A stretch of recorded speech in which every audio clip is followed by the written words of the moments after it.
The biggest names in sports are all on IsraelSportsRadio.com.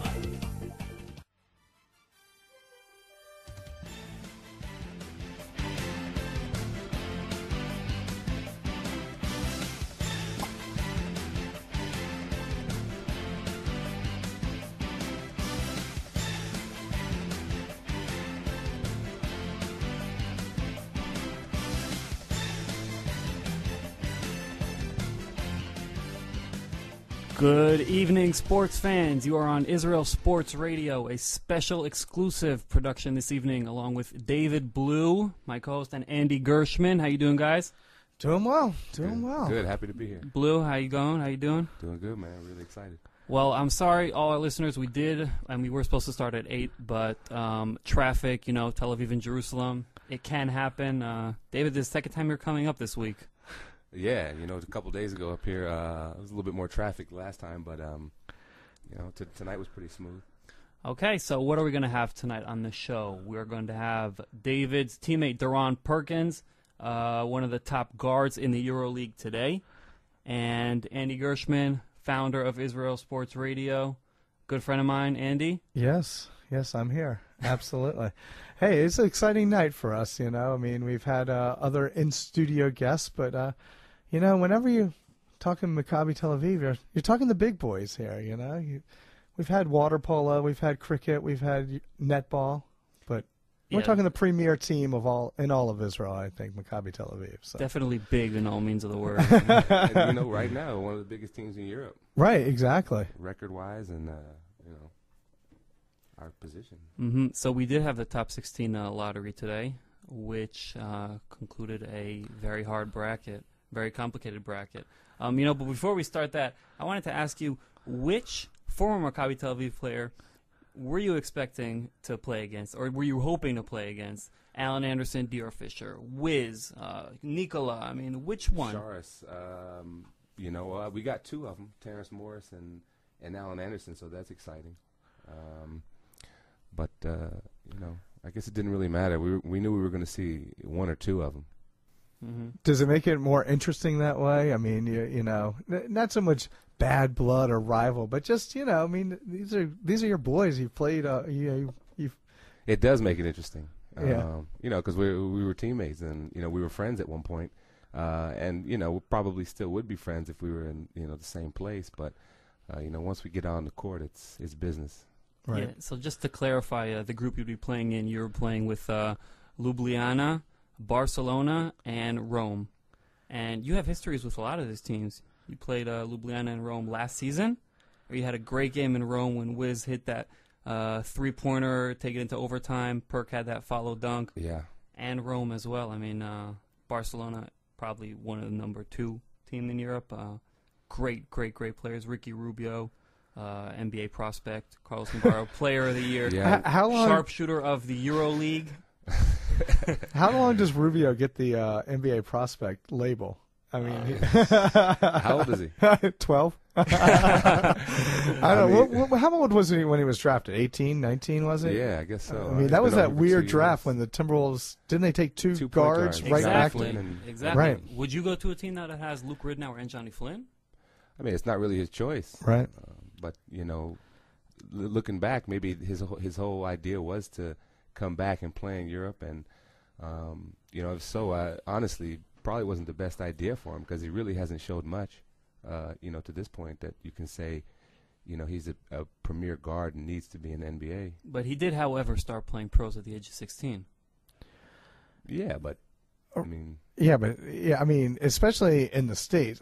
Baseball players especially, and I know this is your favorite sport, baseball, but baseball players are drafted out of high school, and some of them, that's about as good as they're ever going to be. Rookie ball and done. You see it so often, so a lot of times it happens. Everyone catches up to their talent is what happens. They look like they're great at 17, 18, and then all of a sudden everyone kind of goes by them, and I think a lot has to do with physical ability, and some people's bodies are just they max out at a certain age, and whether they don't get any bigger or any stronger or any quicker, their game may stay the same, and sometimes it's harder to develop certain parts, and you know, you maximize your potential. I mean, he's still young. Rubio's still young. Right. He's probably, what, 21 now? Something like 22? that. So he's definitely, you know, still got a great future. But, you know, for him being considered, you know, one of the best point guards is, you know. Right. I mean, he was taken fifth, I believe. Fifth or sixth. Pick, yeah. So Johnny Flynn was third or fourth. Yeah. I mean, it was such a bizarre draft. But, yeah, that's Ari's forte, giving you draft orders from 1972 and that kind of stuff. But, you know, he's not excelling in the EuroLeague either. I mean, his averages are pretty weak, 7.4 points a game. I mean, EuroLeague is a different game, though. It's more of a team game. And, you know, I think that as far as scoring goes, he has a lot of great scores on his team. And, you know, I think he's doing a decent job of, you know, running the show and, you know, playing good D. Mm-hmm. So that's who you guys match up with first? First game. At game? Barcelona. Key game. Wow. What do you think about their status now? They dominated Madrid in their, like, Spanish Super Classico. When you play Jerusalem, they play Madrid. Alan Anderson had a go-ahead winning buzzer this past week. He's actually coming together. You know, they're regrouping. And meeting you at home is a disadvantage, if you ask me. For them or for us? For you. Yeah, but all the pressure is on them, you know. And from what I'm hearing as a player, it seems that everybody from the outside is scared of Barcelona, and you know they're the defending champions. But let's remember they finished third in their group, and we finished first. And we're also playing pretty good right now. So, you know, we're looking forward to the challenge, and you know, I think it's going to be. I think that first game is going to be a key game. You know, when I mean, there's obviously a swagger to Maccabi Tel Aviv here. I mean, and like you said, you're one of the best teams in Europe going right now. And I mean, do you think it's interesting when you know, tiny little country, you know, always the center of attention, no matter what's going on, and you go into Barcelona, you go into these places, and like you said, you know, hey, they've got to deal with us. You know, it's not so much all about them all the time. Exactly. You know, I've said it before that it's a small country, but you know, it's got a big heart. I said that when I was playing for the national team, and you know, I think the Israeli pride tends to wear off on you know, us as players, especially when we go overseas. But you know, at the same time, Maccabi's done a great job of putting together a group of personalities that work well together, and who in their own right have that mentality that you know, we're not going to back down anybody, and you know, we're going to work hard every day, and you know, we're just as good as everyone else. It's just a matter of who's going to work harder. Right. Let me ask you a question. You just said you just brought up the national team, and I'm just going back to the summer. Obviously, the national team was a step you had to do in order to play Maccabi this season. This was advised to you, and everyone knows, and it's no secret. But how upset were you that eventually all teams in the brackets, all countries qualified, and you just threw your summer out the window? Well, it wasn't even. You know what? To be honest with you, now looking back, it was something that I'm really happy I did.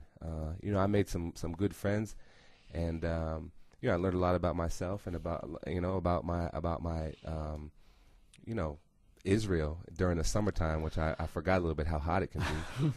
But I think that more so than me giving up a summer and then them allowing, you know, 24 teams in, it was just more of the fact that we put in so much work, and we fought, and we went to these far off places, and you know, played in some tough games, and really worked to get into that next level.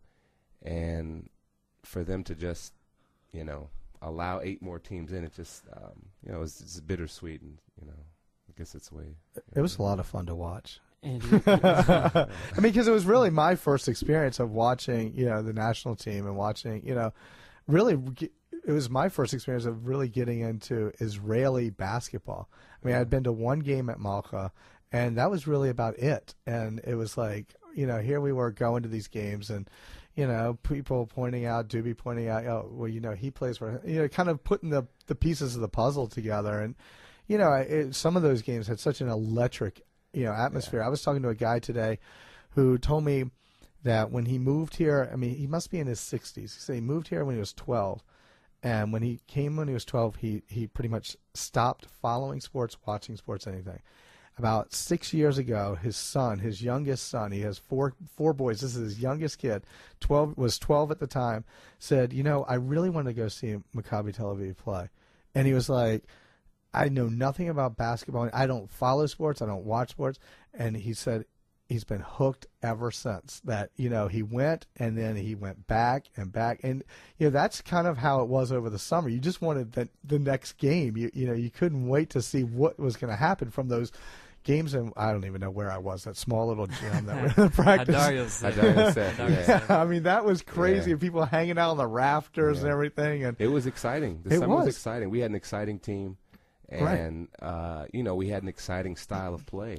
But for you, you played a very different position because you were underneath. I think that summer, this past summer, when the position you played opened the eyes of a lot of people who doubted your defensive ability. Yeah. And I think your coach, Coach Blatt, is using you in his defensive strategy as either number 1 or number 2 defensive stopper along with Perk. It was this change happen only this past summer? I thought it was actually happened last year when Gershman gave me that or asked me to guard Maric when we were in the top 8, and he felt that I could hold my own against bigger players, and he knew I wouldn't back down, and I guess it was just a matter of me using the strength that I have and just footwork. And just basically trying to keep those big fellas close to my help because, there's no way I could do it myself. So obviously, it's a team game, but, I guess Shivak during the summer spoke with Peeny, and Peeny said, go right ahead, put him on the big fellas, and he did it. What do you think the difference is of your team today? You think, the Maccabi, the most dominant team in Europe today, we know these past years they've been struggling in the European tournament. The change, do you think, is only the addition of Sofo and possibly Pargo? Because, Pargo and Wiz are guards. Sofo, Fisher, and Lasme are bigs. It's a give and take. You just, brought the same person in the same position. What is the difference of Maccabi Tel Aviv last year and this year? And maybe it's not even the players. Maybe it's the coach. Well, the coach obviously has a lot to do with it. Different philosophies, different styles of play. And like you said, we did bring in some new players, and obviously Sofo is the most dominating player in Europe, so that helps too. And Jeremy is definitely difficult to guard for any point in Europe. And then with the addition of Richard, Tal coming back, and obviously Lior coming back, and myself and Derek and Chuck and Perk, it's a tough mix, and also Panini and Yaniv Green. Did you feel you were at any point maybe losing the Maccabi Tel Aviv fans? Because it was very important for the team to emphasize on bringing back Israeli players and creating an Israeli. Talking about last year? No, this year. Last year you felt you losing your supporters, and this year because you brought back Lior and you brought back Tal. A lot of Israeliness to your team. I didn't feel that. Maybe management felt that. Maybe, the media felt that. But, I felt that every game last year I think was still sold out. Fans were still on our side. And, it didn't seem like any fans, were off our bandwagon. It's sort of like the Yankees, They're going to hate them, but in the end, they're going to come back and I have no idea what you're talking about. You're right, though. The Yankees lose. They lose some games. They don't make it to the World Series. Right. And then the fans are upset, but at the same time, they love their Yankees. Right. It's sort of like Maccabi, I guess. Or U.S.C. football. There you go. Maybe an insight, because you're an insider on our perspective now in Maccabi. We bring in Richard Hendricks, right? University of Alabama. It could be nice if he played this year with Mikael Torrance, but unfortunately that couldn't happen. This guy was player of the year in Spain. He's a great person. He has a great personality. He plays the 4. He plays the 5. When he plays hard. This guy plays tough. He comes to work. When he shoots or when he misses, he's the first one back on defense. He doesn't Scrouchy defense. This guy runs. He sprints back. Oh, yeah. So, I mean, why is he lacking minutes? Why isn't he, getting earning the right to show his game? Well, he is earning it. It's just a matter of what you can control. You can only control when you're out there on the court. You can't control how many minutes you play. And when you have 12 guys on the team, it's tough to find minutes here and there. Everybody's going to have their nights. Everybody's going to have their good days and bad days. It's just a matter of, being ready for that. Richard's had some great games, and he's had some games he probably wish he could have played better. But, we need him. Like you said, he's a great guy to have around. He works hard every day, and I think he's doing a great job for us. What about Jeremy Pargo, who last time you played against him beat you in a championship game and took that ring from you? Did you say anything first time you came into the locker room and you saw him? Yeah, we spoke about last year. He's a goofy guy. Jeremy's a goofy guy. He definitely laughs more than anybody on the team. That's for sure. But he's good at keeping things light, and I think that's the great thing about our team is that it's a light atmosphere, and it's never too serious. I'm sure Coach Black, wishes we could be a little bit more serious, but I think it's good. I think we found a good combination of focus and lightheartedness. I was at a practice. We came in. The media were allowed to come in like 15 minutes towards the end of the practice, and there was a certain point where Sofo and Pargo were goofing off and going at it, and then Blatt he's like, okay guys, you want to play around? Let's go baseline, running back and forth. I think that was just show, actually. We have a phone call, I believe. Here, caller, are you there? How you doing, NBA Dave? What's going on? NBA Dave, how you doing? Great. Hey guys, hi Dubi, and how you doing, David? I'm good. Are you the third David on the show now? I know. Popular name. David Sports Radio. Israel.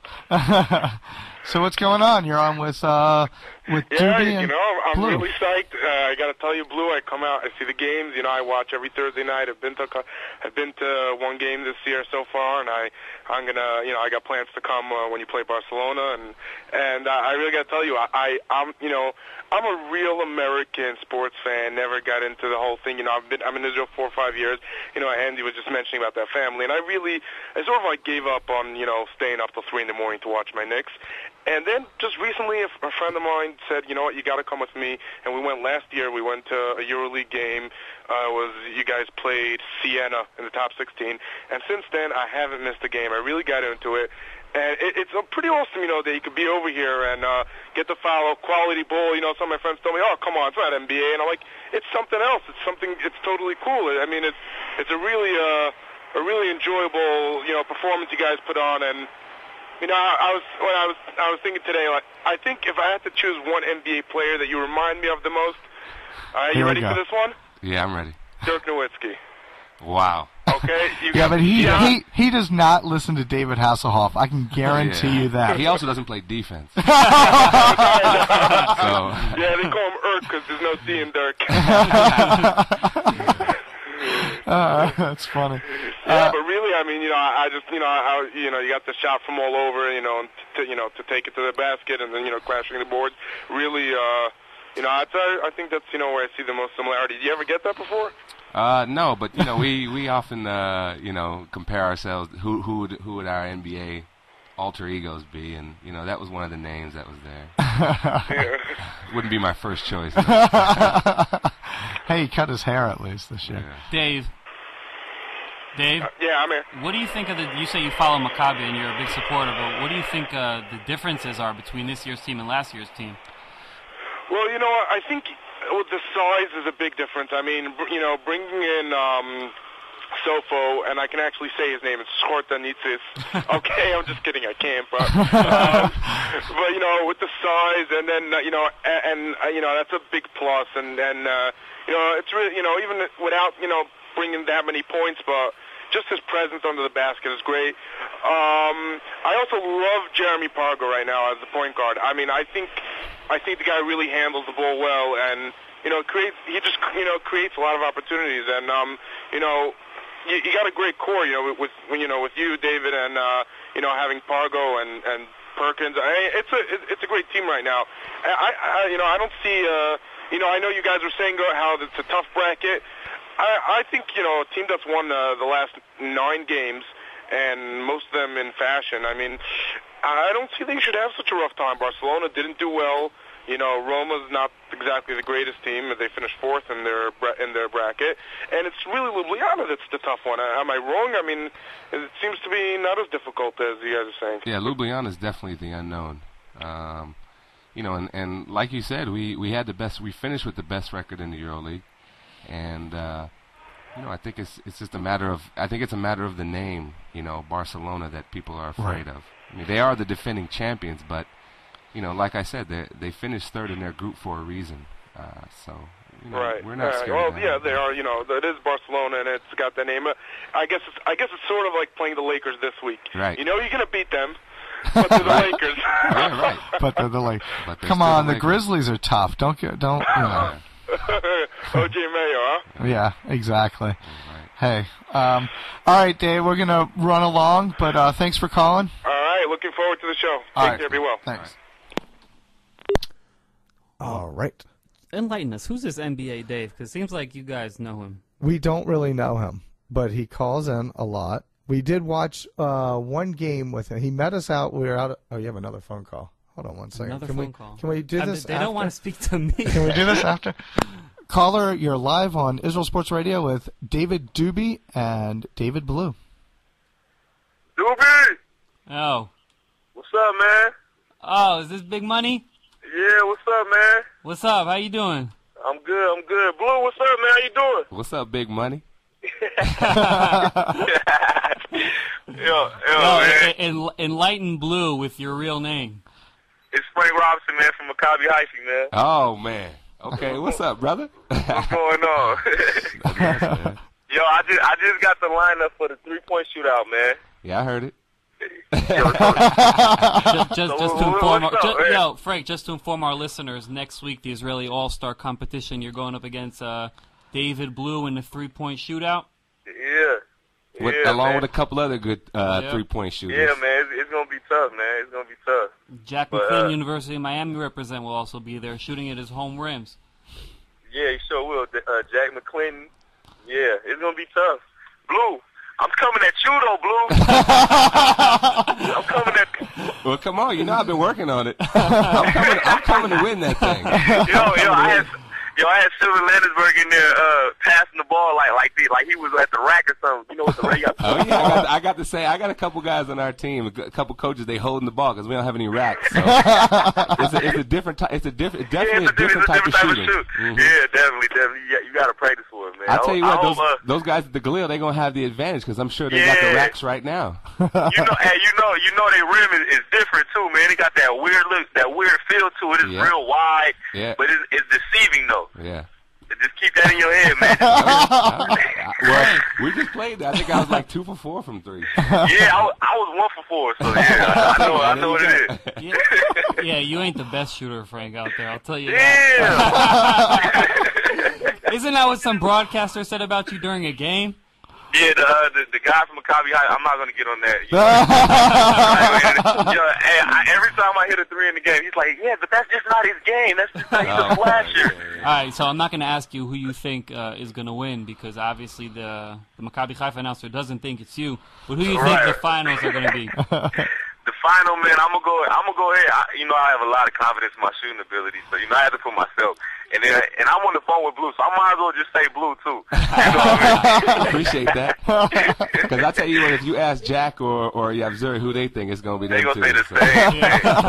I guess that's why we were in the 3-point contest. That's right. Right. Nah, man, it's gonna be fun, man. I just wanted to call in, man. I heard Blue was on.